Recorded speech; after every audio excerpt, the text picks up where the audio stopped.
Hi everyone, my name is Courtney and welcome back to my channel, and today I'm going to be doing a wrap up. So I was able to read a lot this month. Last month I was struggling? Yeah, last month I was struggling. A lot was going on. I will admit for the first 2 weeks I was slumping, but that's fine because I came back and read strongly after that. Yeah, but there's a lot of stuff going on. Life update, lost my job. Everybody at my workplace lost their job. Yay us. Dealing with that, which was closing the store and then not having a job. I hate filing for unemployment. I hate filing for medical, and it sucks. Doing a lot of paperwork, applying to a lot of jobs, so wish me luck. But it does mean I have a lot of time for reading right now, which is why I read so much in the last 2 weeks. Oh, other thing that happened. Went to New York for a job interview. Didn't get the job, which is fine, whatever. But came back and immediately had the worst sinus infection of my entire life. And I know it was a sinus infection and not a cold because one, I masked. I know it's a sinus infection because as soon as I took a Z-Pack, it got better. I literally had a fever for 5 days. I was so unhappy and so sick, but as soon as I took the Z-Pack, my fever finally broke. As soon as that started happening, then I was able to read books. But yeah, a lot going on. But again, a lot of reading done too. We'll do manga first, as I always do. So I continued with Kimi ni Todoke and read volume 11 and 12. I believe I read 10 last month, so was able to get back into this. This is a YA contemporary love story, but it's also a coming of age story. It's not just about love, it's about friendship as well. And it's really playing off the idea of your peers perceiving you different than how you actually are, and like finding a friend group that really appreciates and understands you for who you are and first love and how it deals with that as well. But very cute, very sweet. We got over our first hump and now the characters are together, so it's very sweet to see them interacting. And it also means in new volumes that we're going to be dealing with the side characters more and dealing with their love story and the side romance between two of the side characters. It's like one of my favorite things, like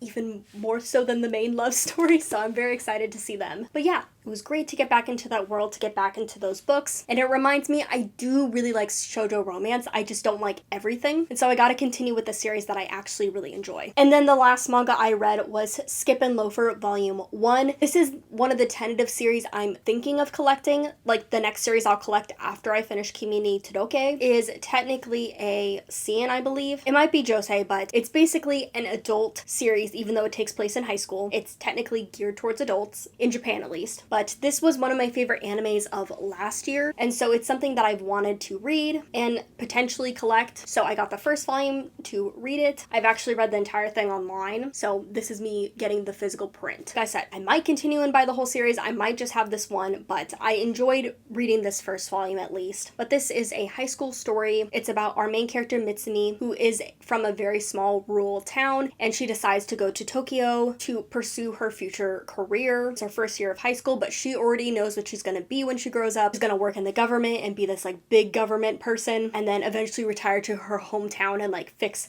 all of their rural problems. And so it's about her meeting friends, dealing with like the cultural differences, being like a country bumpkin and like trying to figure out Tokyo and figure out high school. And it's just so cute, so sweet. I love the relationships in here. I love the dynamics. And if you like shoujo but want something that's maybe a little bit more realistic, and you want something that's a little bit more removed from the romance that still has it, but it's a little bit more about the characters themselves, then this is definitely a great series to pick up. Also a great anime as well. I really do want to collect this. It's at the top of my list, but I need to finish other series first. So next we can get into our light novels. And light novel is basically a term for Japanese novels that are like these serialized works. A lot of them nowadays are starting on the internet and being transitioned into books. And the light part is dealing with the fact that it's a shorter book. It's more of a fast-paced nature, and it has illustrations scattered throughout the series as well. So Apothecary Diaries, it is like my top anime manga of the moment right now. So I decided I was going to start reading the light novel as well. I read the first volume last month and really enjoyed it. And what can I say except these got me out of a slump, so I'm not gonna complain. They're not perfect by any means, but they're just so fun and enjoyable, really gripping. But Apothecary Diaries is a mystery, I would say, series. Mystery historical drama series. It is about Mao Mao, who is a young girl who was an apothecary, and it is very common for young women to be kidnapped or captured and taken into the inner court to be servants, and this is what happens to her. And she's just trying to keep keep her head low. She's not trying to get into any drama. She wants to fulfill her service and be able to leave the palace and go back to her adoptive father and study apothecary medicine more. That doesn't end up happening. These mysterious events start occurring, and Mao Mao gets wrapped into the middle of it, solving these cases, and the court intrigue just gets deeper and deeper, and it gets more complex and more dangerous, which is what she doesn't want, but she's in the middle of it now, interacting with a mysterious eunuch named Jinshi. And so yeah, it has the drama, it has the historical aspect to it, the court intrigue, the mystery, a little bit of romance. It's just perfect. It's fun. It's light. I know there's some stuff that doesn't work as well because of the translation. It's not perfect, like I said, but it is just so fun and entertaining, and it's gotten me out of a slump, so I'm not going to complain. And I'm going to continue reading the series because I want to read this story any way I can. I want to know what's going to happen next. And to know what's going to happen next quicker, at least than the manga, I got to start reading the light novels, which is what I did. I was able to read 6 novels, 5 of which are from my TBR pile, and 4 of them are series reads, so was able to stay on top of series, reading TBR. I'm very happy about that. And we're going in a tentative order of least favorite to favorite, but I will say I didn't have any least favorite books this month. Like, I didn't have anything truly awful. I didn't have anything that I disliked, so there's that. The first book I'm going to have to talk about is The Last Heroes by Lyndon A. Lewis,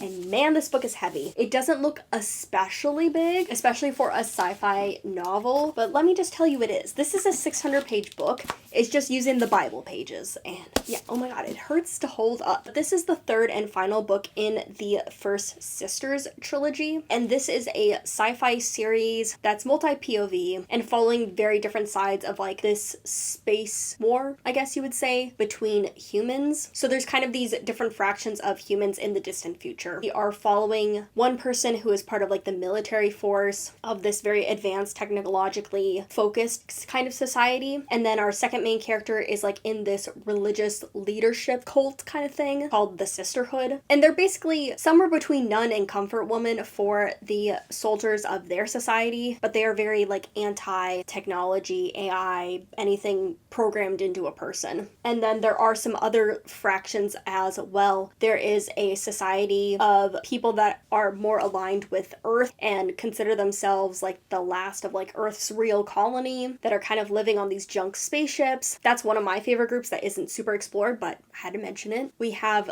advanced AI cyborgs that are like watching over humans like destroying each other and are basically like not having it. And then there's also this group of humans that have been like so physically altered by like genetic mutation and experimentation that they are kind of ostracized from society. And I would say they are definitely supposed to be a like parallel to indigenous people. At least that's how I read them, or maybe refugees. And so like all these different factions hate each other. And by this point in the 3rd book, we're pretty much very close to all out war between the different factions. And this book is dense. I started physically reading it and I just got so bogged down. I just really felt like I couldn't read it. It wasn't bad. I was enjoying it, but I don't know. I just felt like I could not get through this novel. And I think the main reason is because by this point, I was really only interested in one of the main characters, which is Astrid, who is a part of the Sisterhood. She is the most compelling and interesting character to me personally, but every time I got to a hero chapter, I started slumping. And so I got the audiobook for this. I suckered out and just got the audiobook, had to buy it because you cannot get it anywhere. I tried to order through the library, they denied my request, but anyway, I was able to just sit down. It's like a 21-hour audiobook. So yeah, 11 hours of this audiobook left. Back to characters. At this point, it's like, I like the novel, I like the world, I like the characters for the most part, but I keep going back to Astrid just being the most interesting protagonist. By this 3rd book, we're just kind of spread very thin between all these different conflicts that are going on. And so it really made me start to think, I'm like, should this book have just been Astrid and her problems with the First Sisterhood? It felt like that was a compelling enough place. It could have really just been its own novel, because by the end of this novel, fractions are kind of intersecting very, very minimally. Hero is like really the linchpin that kind of connects everybody together. They're not really interacting with each other. They're not really crossing paths. They're very loosely related or connected to each other. And so when you have all these multiple both perspectives, then you have a very spread out plot like this by the end of a third novel where all these conflicts are supposed to be arising, because I was really expecting either the characters to really overlap and come together finally in a really compelling way, and it didn't. And so that got me thinking, I'm like, should this have just been different novels? Like maybe Hero's story and their whole thing and like their technology based planet, that could be a whole novel series by itself, and then you could have the First Sisterhood be like a duology or even a trilogy just in itself, and then you could really delve into the characters there, you could really flesh out the villains, you could really flesh out the world. And this is my biggest problem, is like when I start thinking like this, when I start strategizing how this novel could have been done better, that's when I start to know that like this had a lot of issues. This is a fun, very plot-based sci-fi novel with a lot of really interesting political stuff going on. I think the first book is still the most compelling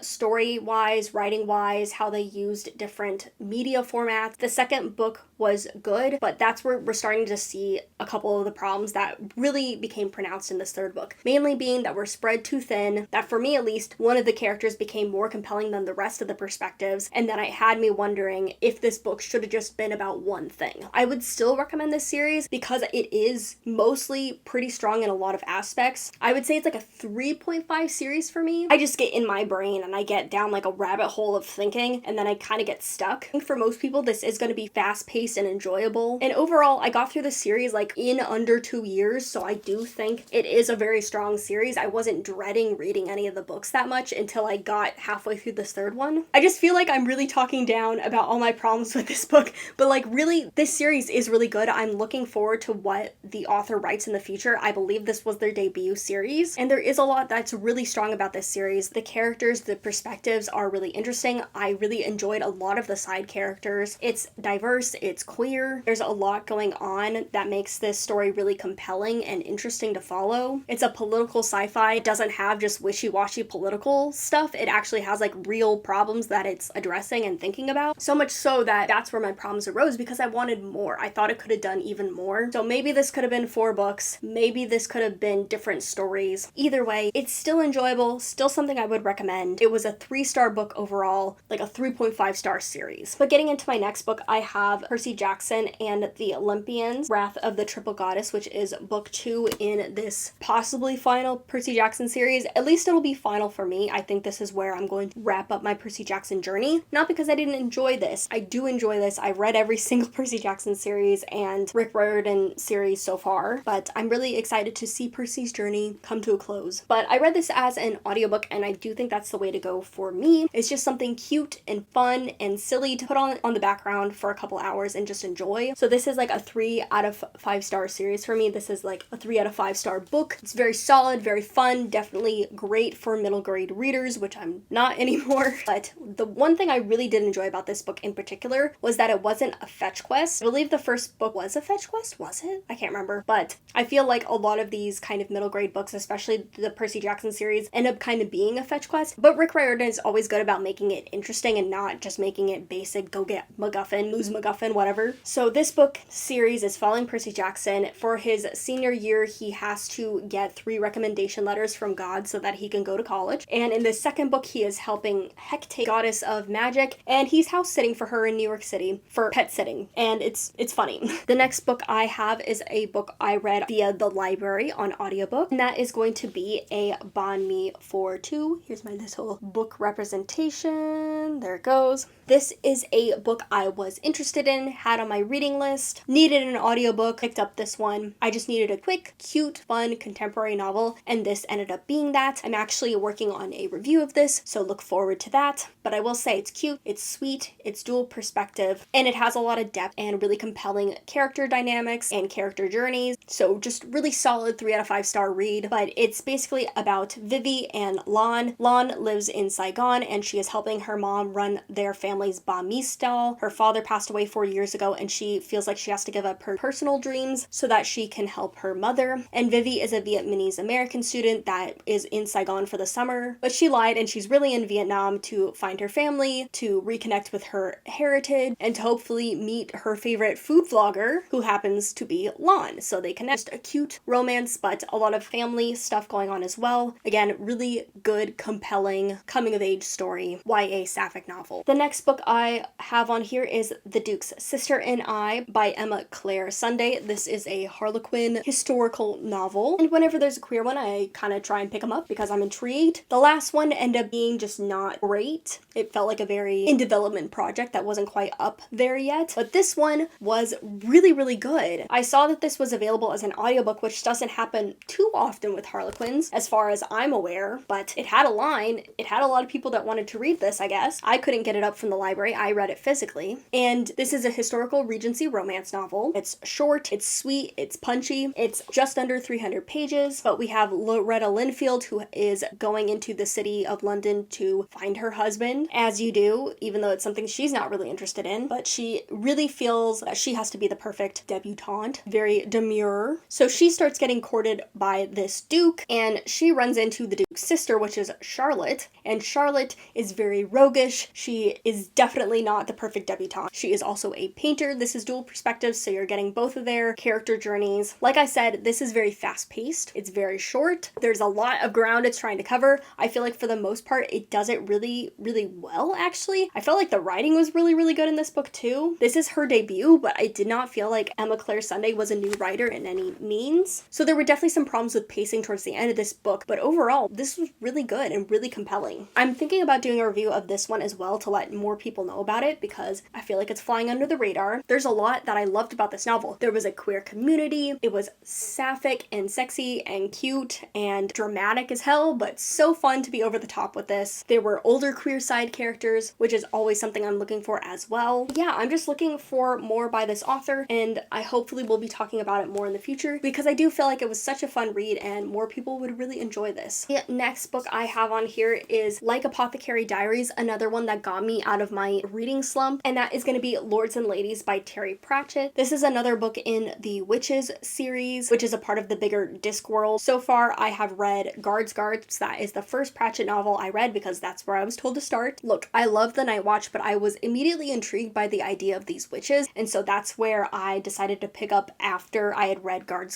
And so I've read Weird Sister, I've read Witches Abroad, and now I have read Lords and Ladies. I read this physically, and I was flying through it. I don't know if I've talked about this, but I've really had struggles focusing, staying engaged with books, and I was completely enamored and engaged with this. It was just so fun. I felt like Witches Abroad was okay, but this book is back to Weird Sisters and like just as high quality. Like Witches Abroad is like a 3.75 4-star, and then this is back to a 4.5 star read. But basically, it's your favorite coven of witches. You got Granny Weatherwax, Nanny Ogg, causing chaos, having rifts in their friendship between them and Margaret, which has always been kind of a moment of tension in the series, and now it's finally coming to a head. And so this is a little bit of Midsummer's Night Dream because there are these mysterious occurrences happening, and it might be elves. I feel like this is also like the perfect like combination of Witches Abroad and Weird Sisters because again, it has the Midsummer Night Dream-ish comparison, but the other thing it has is like a fairy tale quality to it. I would say a little bit Sleeping Beauty, but very much a deconstruction of that. Like I thought it was gonna fall more into the Sleeping Beauty aspect, but Terry Pratchett, he's always surprising me, always doing the unexpected and just going in directions I never would have thought. But yes, so fun. If you want humor, a little bit of absurd, silly humor, but also like dry British humor, this is like the perfect combination. Just such a fun fantasy series. And then the final book, and another book that really kept me out of a reading slump and got me reading physically again, that is going to be Network Effect by Martha Wells. This is a part of the Murderbot Diaries series, and it is the novel. I was told to read Murderbot out of order, so this is the 5th novel, but it is the 6th one that I have read. So I only have Systems Collapse to read next. But in Network Effect, we are getting a bigger Murderbot's Diaries story because it's a novel instead of a novella, like 2.5 Murderbots, basically. Maybe 2 Murderbots. All Systems Red, which is the first book in the Murderbot Diaries series, starts off with Murderbot, who has just broken their government module, which is basically the thing that's controlling them. They are part human, part technological construct. They would definitely identify a lot less with the human side. They think humans are stupid, and I understand it. And so Murderbot has broken its human government module. It can do whatever it wants, and it decides it's just gonna watch soap operas and TV, like we all do. And yeah, so you start off with these, I wouldn't say like side adventures, really. I feel like they're all kind of plot integral in some way, but you know, you're starting off, it's very humorous, it's very fun, it's very silly. Each book gets like its intense moment, but for a lot of it, it's just Murderbot kind of like riffing. So this book, which got to be longer, really felt like like, oh shit, for a lot of it. But yeah, every Murderbot book I read, I just fall more in love with the world and Murderbot themselves. I love it so much. Murderbot is just such a great character. I love it. I love it. So yeah, I gave this like a 4.5 stars. It's heavy sci-fi in a way, you know, but it's just such a human story. It's such a complex, nuanced story. It just feels so different than anything else really in sci-fi, even though it does have like these, you know, pretty heavy plot moments. It has like a lot of technical sci-fi kind of stuff. It just never feels divorced from like the characters, their voices, and so it's just so enjoyable and so fun. And definitely one of my favorite reads of the year is getting to read Murderbot. But I'm almost caught up with the series, which means I'll have no more Murderbot very soon, which I'm not happy about. I'm very close to rereading it, so, you know, at least I got that. So got a lot of stuff read, was able to read a lot on my physical TBR, as well as a lot of series that I'm in the middle of, so great jobs all around. And yeah, let me know what you read this month, what you enjoyed. I would love to know. But thank you so much for watching. I'll see you guys later, and happy reading.